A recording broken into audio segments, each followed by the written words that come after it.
Hello YouTube, this is Oetzi, and welcome to episode 13 of my Minecraft Feed the Beast Let's Play. We are of course on the Effector craft server, playing the Mindcrack mod pack. Let's start by showing how I fixed the sorting for the books. I just had to add a chest in here. This chest acts as a buffer for the filter to pull from. Seems to work out just fine. And you can see we've got a good many books enchanted so far. I've gone through and labeled all of these. Whoa, that's loud. Infinity 1, 4 of those bunches. It seems like it creates a lot of protection, unbreaking, power 4. This one's good here, looting. And I've added a lot of these to my equipment. Got a really strong short sword here.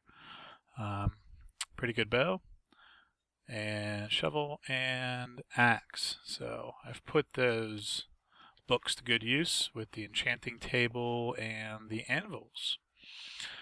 I just got all this blocked off because when I run that, they can shoot those fireballs, so I just got this right now. Eventually, I'll figure out something more permanent. This is a temporary solution to the problem right now. I also added an item tesseract here for items in. It's just a little bit cleaner than an ender chest, I believe. I've made some modifications to these. I've actually added the witches and cows over here with the endermen. So these all drop together, and fixed the sorting system a little bit. I'll go down and show you that here in a second. Over here where the witches used to be, we now have zombie pigmen and skeletons. And I haven't done the wither skeletons yet. I'm going to leave them all on their own up here at a second tower on top of this one, like I'd said before. And I just haven't got around to that.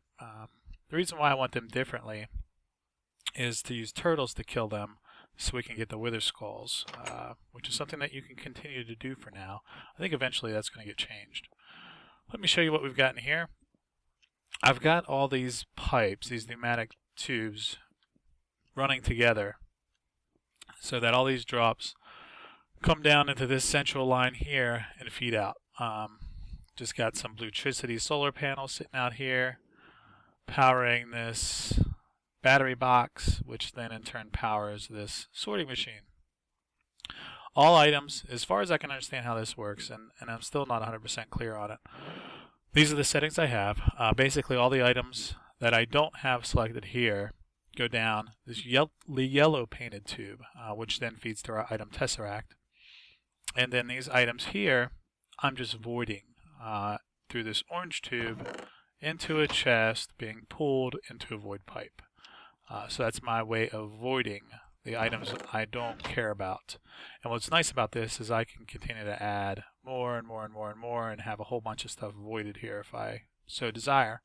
So if I get to the point where, like say, I don't want to collect, I don't know, for whatever reason, I don't want to collect gunpowder anymore, I can simply put a gunpowder in here and it will go here and get voided. So that should work.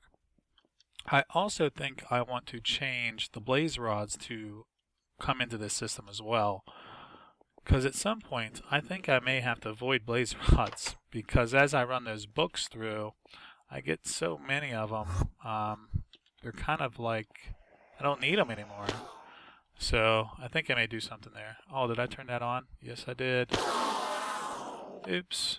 Oh my goodness, that is probably so loud.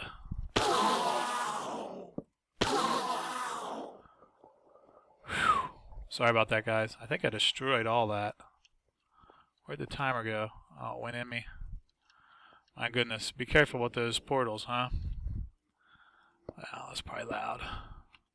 Alright, let's fix this real quick. Get that there. That there, that there. And, you know what, let's just flicker this on and off. Just to get that right. Whew, so loud. They're so loud. I'll tell you what, let's just pick them all up.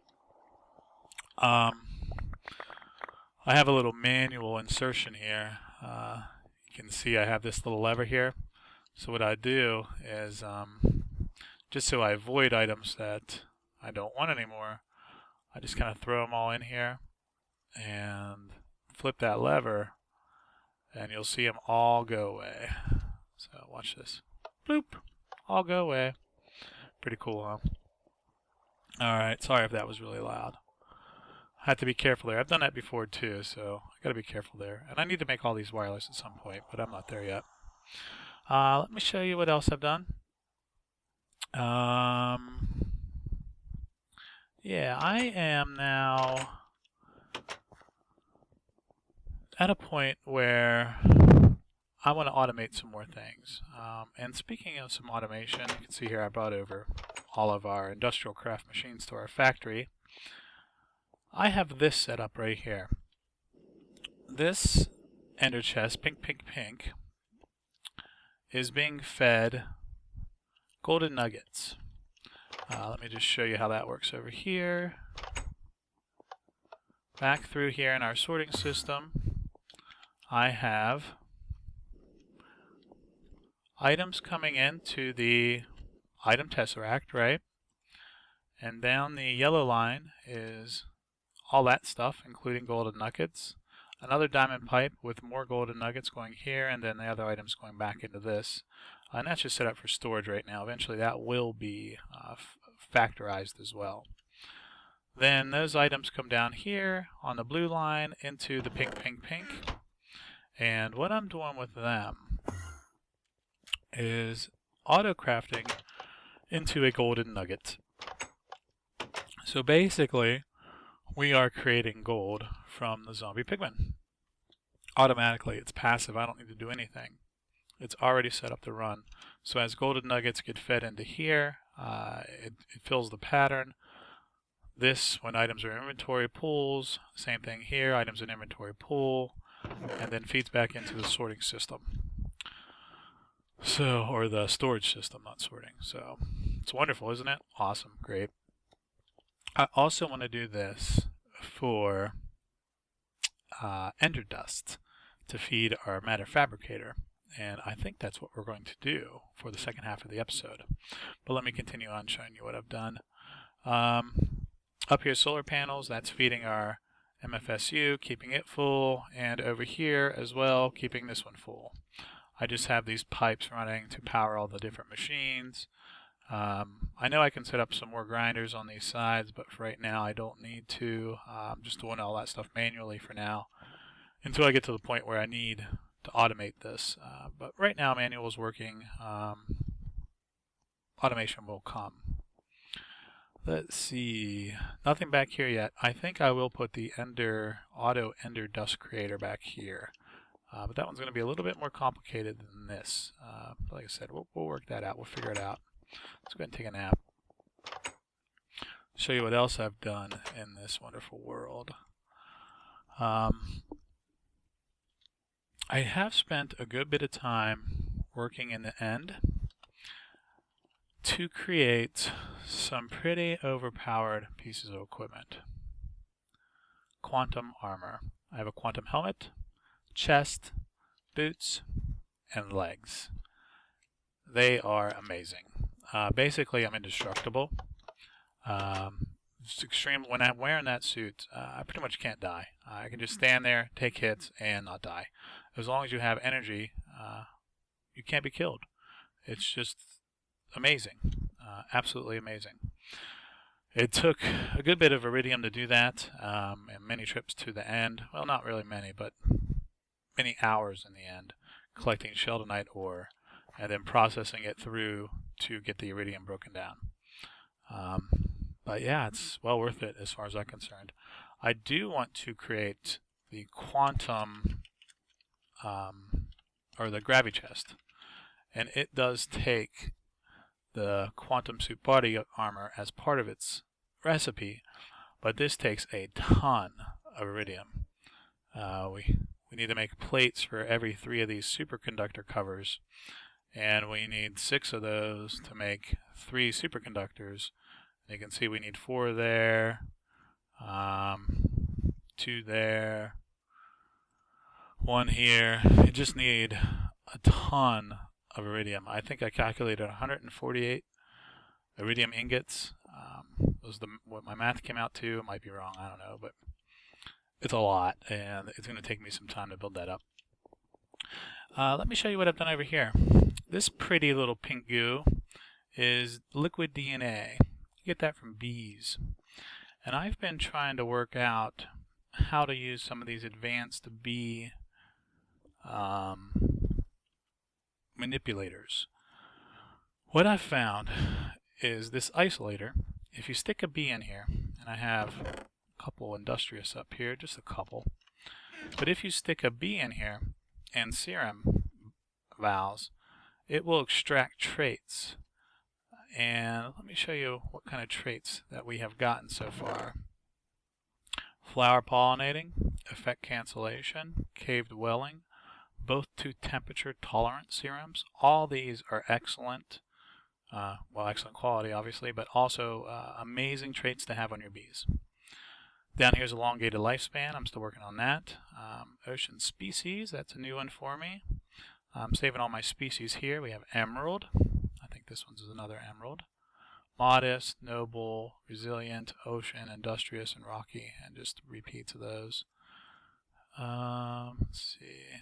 Cave dwelling I already got. And then I've just been throwing all the junk ones over here. I think you can recover these. I'm not sure how you do that yet. But anyway, what you do is you get an amazing quality or trait from the bee that you want, and then you stick it into a synthesizer, and it will fill this with charges. Here's a nocturnal one, very good. And then you put it in a purifier to get the charges up, and this is both to humidity, which is another excellent one, or an amazing trait to have. And what this will do is make that quality go up. And let's go ahead and throw that up there. So that will allow me to have bees in anywhere, any temperature zone, except for the ones that require the nether. Now I think with alvearies you can put in a block. I want to say it's a heater block. I could be wrong with that. But it will also allow nether bees to exist in the overworld or in any terrain. So these are two really, really good serums to have. And we got nocturnal working. And I'm going to go ahead and do the elongated life. I've been trying to get something better. There's longer and longest, but elongated is better than normal. So we'll go ahead and fill that guy up too. Now what I think you do is then you stick your bee in here with your serum, or your serum vials that you want to inoculate this guy with, and your bee will come out with all those traits. Now I haven't tried it yet, so I think we're going to give it a go. Let me find a princess that gives me a hard time, maybe a modest bee, and give it a shot. So I'll be right back. Alright guys, I'm back, and I found us a modest bee, and I have my charges. I already tried it on this little cultivated drone, and added nocturnal to it, and it works just fine. So what you basically do is put your bee here, or put it up here, I guess. I imagine you can have a group of them going. And let's go ahead and do that. And see how the temperature is hot, both one, humid, arid, up one, and it wants a rock for its pollination. Well, let's go ahead and change that. Let's make this bee flowers, and let's add both temp 2, and maybe even throw in cave dwelling. I think cave dwelling is important in the nether because it doesn't require sunlight, which I think is the problem I had when I tried to combine a modest and a cultivated in the nether, and to make a fiendish bee or a sinister bee, one of those lines, because I want to make those, like I've said before, for lava production. There's just fiendish bees, simmering bees, and there's one other ones have a chance to produce simmering combs, which then we can get what the simmering combs give us. Let's go ahead and check. Simmering combs will give us an item that we can use to make lava. And what we can do is get a bunch of them going right here. Phosphor. from a centrifuge. Just come in a centrifuge, what we can do with all of them. 70% chance to make phosphor, and then phosphor with some other items in a squeezer will make lava. And then we can just put capsules in there or cans or whatever and make lava. And I might even be able to extract this. I'm not sure. You might be able to take this fluid and just pull it. But you can use cobble or sand. Sand produces the most, I think, 2,000, 1,600 with just dirt, and 1,600 with cobble. So either one of those will work. And they're all easy enough to get in Feed the Beast. So that's how we will ultimately get lava created and get away from using netherrack. I'm thinking maybe moving some alvearies over here, creating some alvearies and putting them over here, and then eventually sorting out a way to get the combs up there on that rooftop for lava creation into the tank. This tank here is overkill. It's huge. I may break it down at some point. I definitely don't need all this DNA. Well, maybe I will. Maybe I'll just let it continue to build up, because I do intend on using these bees for a while. But once I get all the bees I want created, I'll get rid of this, and that'll be a while. Let's check this guy out. Still running. It's a very slow process, I've learned, especially when power generation isn't its best. So I'll tell you what, I'm going to be back when that is finished. Alright guys, got that figured out, and we're throwing some charges on this guy. Oh, I guess I don't need to. How does that work? Does it continue to throw a charge in until the attribute is granted? Possibly, maybe so. Tell you what, we'll let that run, because I don't think it'll dry out. Anyway, we'll let that continue to run. One thing I've discovered with bees is patience is key. You have to be patient. They take time. You're not going to get anywhere overnight or instantly. You have to work on a little bit, break away, work on a little bit, break away, because, like I said, they take time. So let's go ahead and do what I want to do for this episode. Let's go ahead and get the Ender Eye Dust automation working so we can feed our matter fabricator. Now let's just go down and take a look at it. It's been a while since I've been down here, because we might not be doing a whole lot down here, just because we might be running out of stuff soon. Yeah, we're getting low on them, so I definitely need to address that. Yeah, I could go and make a bunch of them manually, but why not automate if we can? So let me work on that a little bit, and I will be right back. Alright, YouTube, I'm back. And, well, I set all this up. I went with some emerald pipes here. Let me just show you why I went with those. So I can filter out the items that come through. So gold nuggets here, and then I have blaze rods and ender pearls filtered through that one. So that way I don't have to worry about anything else getting in here and clogging it up. Now what I'm running into is